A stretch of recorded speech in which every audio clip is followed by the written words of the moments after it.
Boker Tov.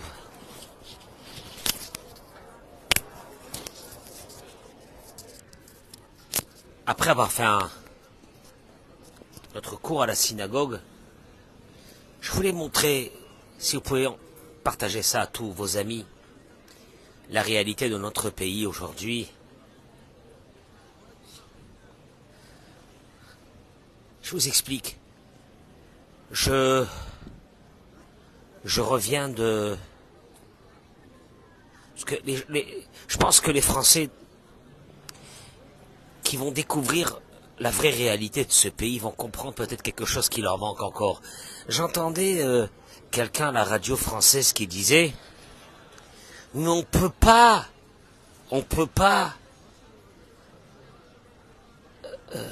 voir ce qui se passe à Gaza, ne pas être choqué, de ne pas crier sur ce qui se passe à Gaza et d'être traité d'antisémitisme. » Oui, vous avez raison, on doit dénoncer ce qui se passe à Gaza.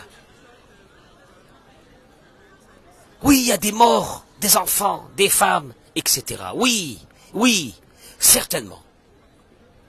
Et on ne doit pas être traité d'antisémite pour ça.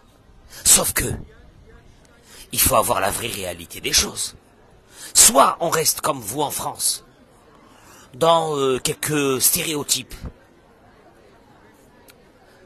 Le conquérant israélien, là je reviens, hein.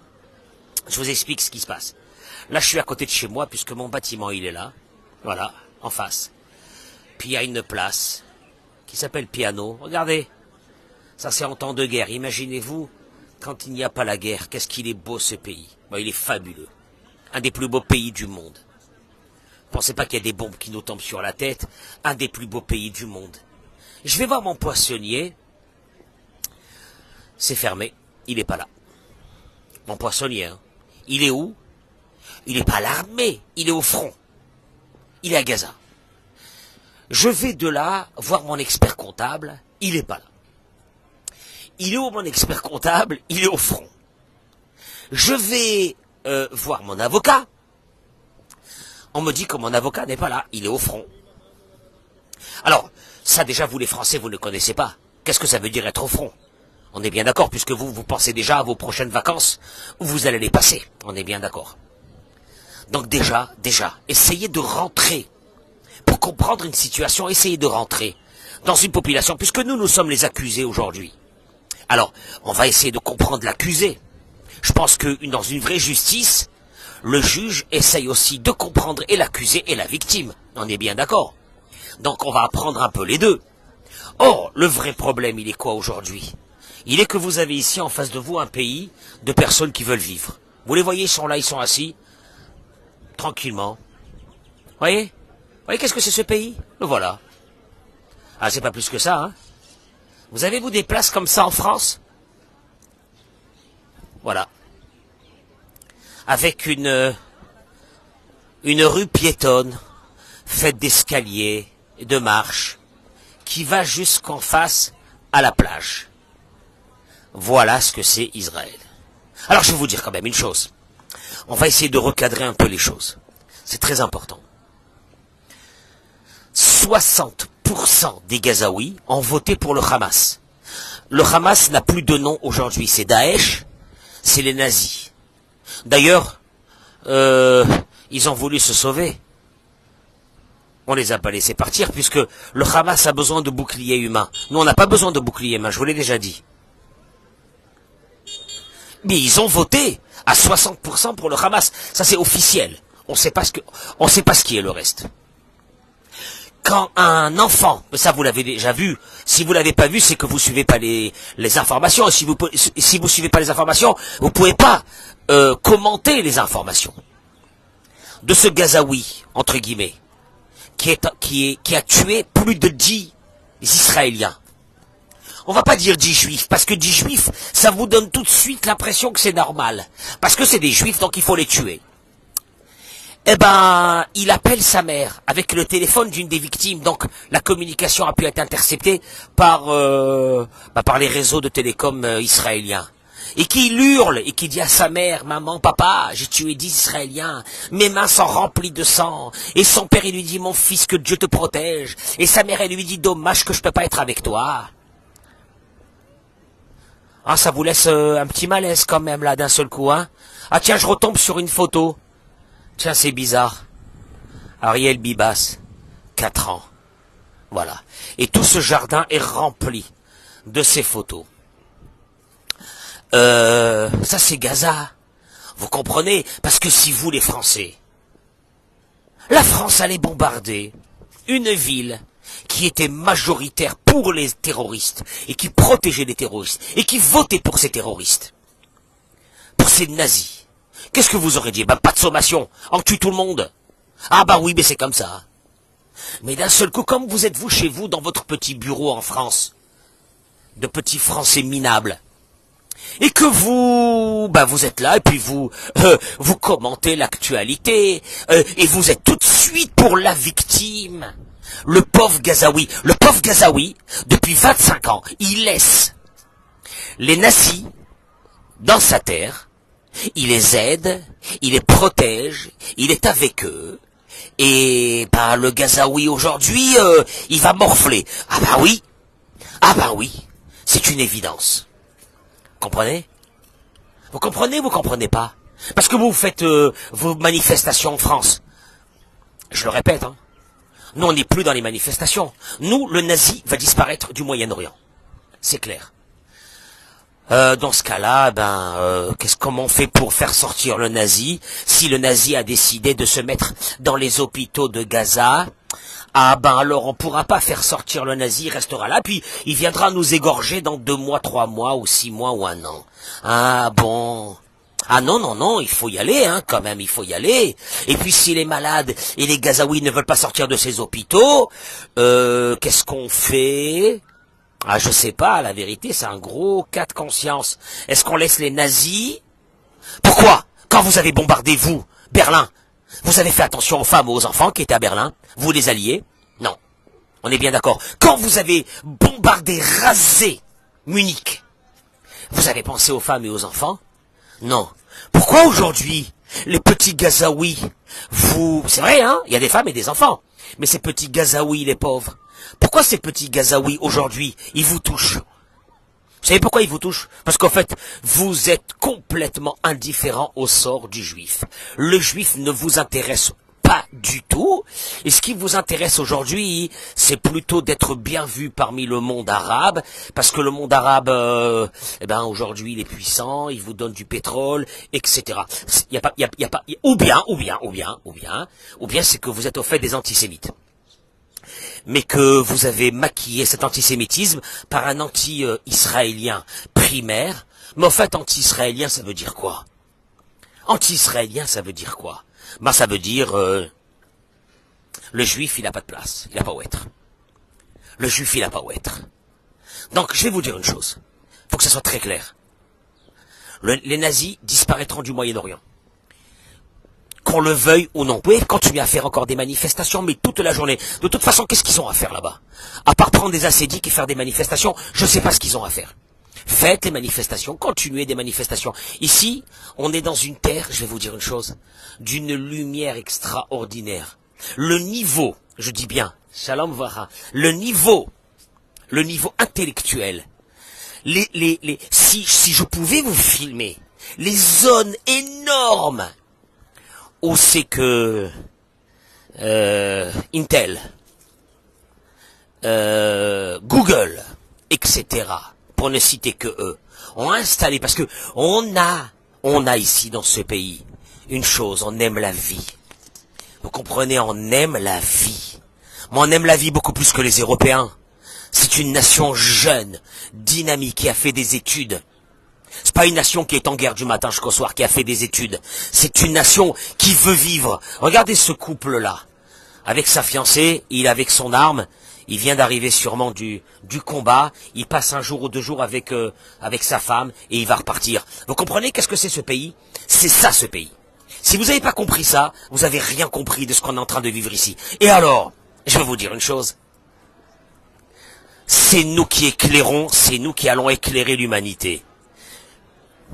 l'obscurantisme a toujours disparu en fin de compte. Elle a toujours disparu, l'obscurantisme. Elle n'est jamais restée. Elle n'est jamais restée. Dans toutes les nations, vous l'avez vécu en France, elle est partie. Voilà ce que c'est là. Voilà ce que c'est ce pays. Un pays extraordinaire, d'une beauté fabuleuse. Vous avez ici en face, je vais vous montrer. Ça, c'est tout ça, c'est à côté de chez moi. Hein. Donc vous apprenez aussi à connaître où est-ce que j'habite. Pour tous ceux qui nous suivent. Regardez, je vais vous montrer. Vous inquiétez pas pour nous. Le grand bonheur. Je vais vous montrer. Nous avons ici le deuxième côté de ce entre guillemets, de ce petit centre. On a en face de chez nous un Bet Rabad. Voilà, pour tous ceux qui savent qu'est-ce que c'est le Bet Rabad, le voilà. Un Bet Rabad énorme, d'une beauté extraordinaire.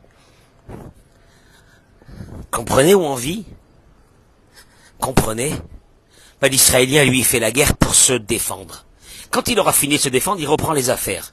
Ne vous inquiétez pas. Il n'y a pas un processeur dans le monde aujourd'hui qui n'est pas passé par Israël. Si vous allez voir les bureaux, je parle des bureaux des immeubles énormes, de toutes les grandes sociétés américaines, ils sont là, hein. Tiens, c'est bizarre, pas loin d'ici, à la Syrie. Pourquoi ils sont pas là-bas? Et l'Irak? Ah ouais. Et la Jordanie? Ah tiens. Et l'Égypte? Ah oui. Ah, c'est bizarre, hein. Et la Libye? Ah ouais. Regardez ce qu'on est en train de construire. Regardez. Connaissez-vous ça, vous, en France? Vous connaissez ça, non? Vous connaissez pas ça. Ça, c'est Israël. Alors, comme il a dit Netanyahou, donnez-nous la tête des nazis. En 24 heures, on a terminé la guerre. Ah ben c'est bizarre. Tiens, pourtant, les Israéliens, ils veulent tuer tous les Gazaouis. Ils font pas attention à personne. Donnez-nous la tête des nazis. Et la guerre se termine sur place, sous contrôle des Américains. Ne vous inquiétez pas. Donc, avant de parler sur les Gazaouis, venez voir ce que les Gazaouis ont fait pour que le Hamas, que j'appelle les nazis, voilà le Bet Rabad, que le Hamas, que j'appelle les nazis, sont restés chez eux depuis plus de 20 ans, bien. Et puis en vérité, ils ont même pas la possibilité de parler, parce que un Gazaoui qui parle, on lui brise les jambes. Et dans le meilleur des cas, on lui tire une balle. Je parle par la police du Hamas, bien sûr.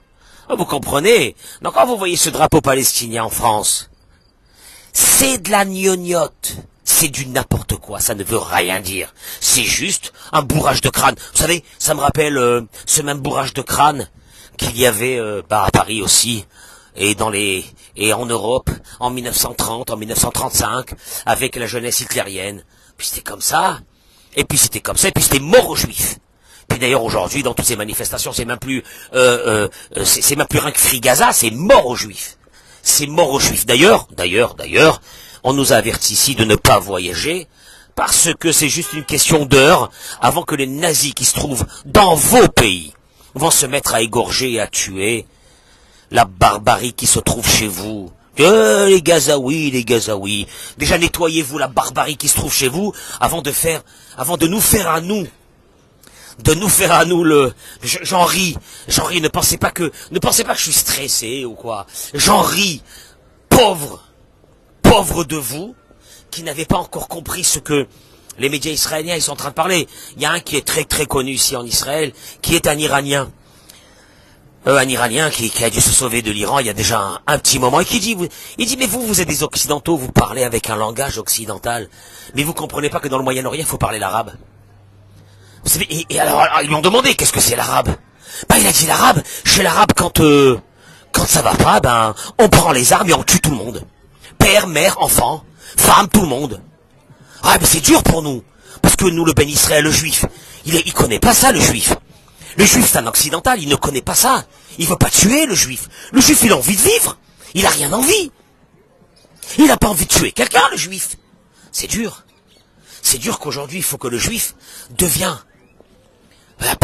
Même pas un conquérant, puisque d'ailleurs le ministre hier, on lui a posé cette question au ministre de la Défense. Est-ce qu'un jour Gaza, on pourra vivre à Gaza, nous les Juifs? Il a dit pas du tout. Gaza appartiendra toujours aux Gazaouis, sauf qu'il n'y aura plus le Hamas. Et vous pourrez vivre dans les, on va dire, dans les frontières de Gaza, en étant tranquille et en n'ayant pas peur qu'on vous égorge. Hein, tiens, c'est quand même sympa. Hein. Pas plus que ça, hein. Pas plus que ça, bon, pas plus que ça, ben oui. C'est tout. Ah, pourtant on peut nettoyer Gaza et on prend Gaza. Ben non. Pourquoi on va prendre Gaza? Il y a des Gazaouis, les Gazaouis doivent vivre. Il y a des hommes, il y a des femmes, il y a des enfants. On n'oubliera jamais que ces hommes et ces femmes et ces enfants sont pratiquement à 100% tous pour une seule chose. Que si tu attrapes un juif, égorge-le. Nous, on n'est pas comme ça, que si on attrape un arabe, on l'égorge. Ici, en haut, là, je m'arrête là, de ce côté, en haut, il y a un monde dentiste, un cabinet dentaire de folie, un arabe. Je sais pas, il n'y a personne ici qui va aller l'égorger, là. Il n'y a personne qui va aller l'égorger. Pourquoi c'est nous qui devrons comprendre des bouchers qui veulent nous égorger? Nous, on doit les comprendre. Et eux, ils ne comprennent pas qu'on veut vivre simplement. Ben, je vous ai montré la réalité de ce beau pays. Partagez-moi ça à vos amis, là, les blédards qui connaissent rien de ce qui se passe dans ce pays. S'ils veulent, on les invite et qu'ils viennent voir la vraie réalité de ce pays, de ce qui se passe. Parce que eux, quand ils iront dans la vieille ville de Jérusalem, ils ont intérêt à être accompagnés, parce qu'ils risquent de se faire tous flinguer. Tiens, pourtant, c'est des Français, hein, ils n'ont rien à voir. Mais le nazi tue tout le monde, hein. Le nazi tue tout le monde, il s'en fiche de tout le monde, hein. Samuel Paty, il n'était pas sioniste. On est bien d'accord. Les promeneurs dans la promenade des Anglais, ils n'étaient pas des sionistes. Tiens, les gars du Bataclan, ils n'étaient pas des sionistes. Les journalistes de Charlie Hebdo, ils n'étaient pas des sionistes. Mais on tue tout le monde.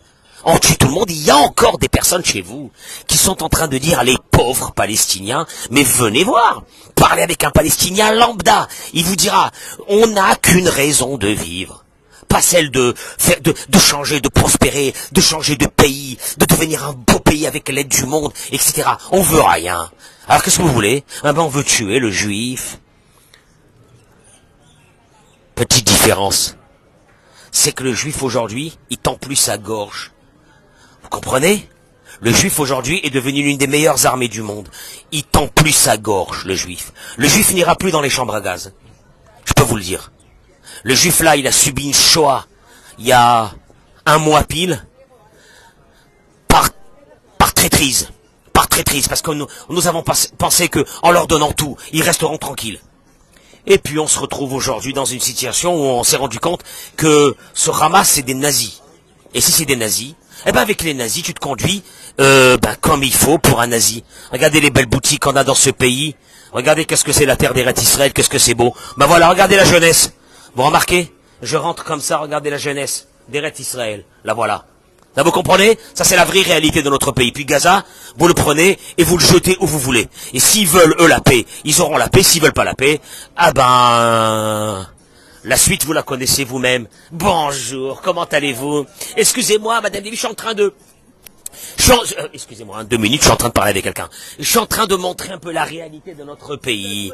Oui, parce que ce matin, il y avait des journalistes qui disaient il faut quand même penser aux Gazaouis. Donc j'étais en train de leur expliquer que 60% des Gazaouis ont voté pour le Hamas, voire 80% des Gazaouis auraient bien voulu notre petite gorge pour nous l'égorger.